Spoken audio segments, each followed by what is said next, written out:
Import, is it the right import na for you? First game, triple-double without turnover. An incredible game, an incredible performance. He was not really impressive in our practices. But there are players who are really good game players, and we were witness to one tonight. He knows how to dish off the right passes, and he knows when to take the shot, and more importantly, he knows how to win the game.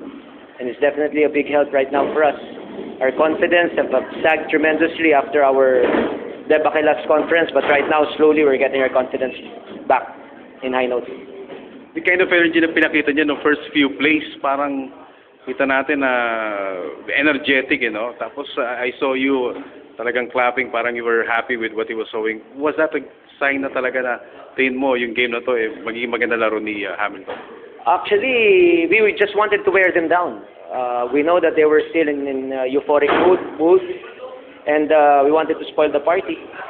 They received their rings tonight, and gusto lang namin talaga, aside from spoiling their party, it is pretty much like performing at a level wherein we want to play every single game.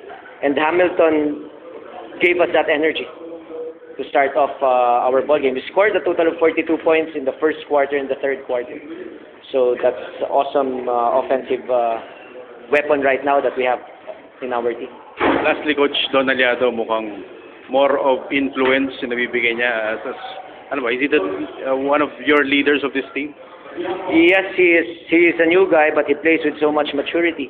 And he has gained the respect of his teammates, even the veterans in our team, primarily because he works so hard in practice and he understands the game.